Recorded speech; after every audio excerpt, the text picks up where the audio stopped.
दो राम का जन्म। राम का जन्म। मंत्रीगणों तथा सेवकों ने महाराज की आज्ञानुसार श्यामकर्ण घोड़ चतुरंगिनी सेना के साथ छुड़वा दिया। महाराज दशरथ ने देश देशांतर के मनस्वी, तपस्वी, विद्वान ऋषि मुनियों तथा वेदवेज प्रकांड पंडितों को यज्ञ संपन्न करने के लिए बुलवा भेज दिया।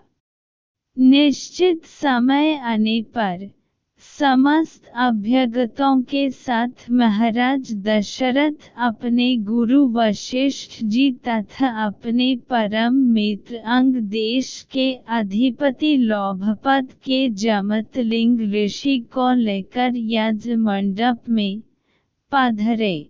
इस प्रकार महान यज्ञ का विधिवत शुभारंभ किया गया।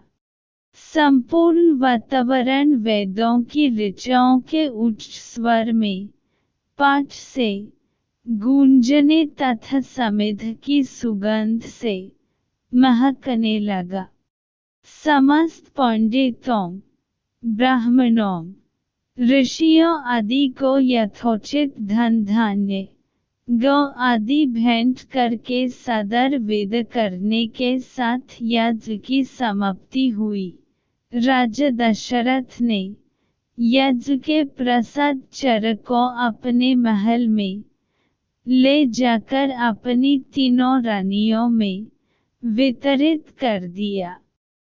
प्रसाद ग्रहण करने के परिणाम स्वरूप परमपिता परमात्मा की कृपा से तीनों रानियों ने गर्भधारण किया। जब चैत्र मास के शुक्ल पक्ष की नवमी तिथि को पुनर्वसु नक्षत्र में सूर्य, मंगल, शनि, बृहस्पति तथा शुक्र अपने अपने उच्च स्थानों में विराजमान थे। कर्क लग्न का उदय होते ही महाराज दशरथ की बड़ी रानी कौशल्या के गर्भ से एक शिशु का जन्म हुआ जो कि श्यामवर्ण, अत्यंत तेजोमय, परम कांतिवन तथा अद्भुत सौंदर्यशाली था। उस शिशु को देखने वाले ठगे से रह जाते थे। इसके पश्चात शुभ नक्षत्रों और शुभ घड़ी में महारानी केकयी के एक तथा तीसरी रानी सुमित्रा के 2 तेजस्वी पुत्रों का जन्म हुआ। संपूर्ण राज्य में आनंद मनाया जाने लगा। महाराज के 4 पुत्रों के जन्म के उल्लास में गंधर्व गान करने लगे और अप्सराएं नृत्य करने लगी।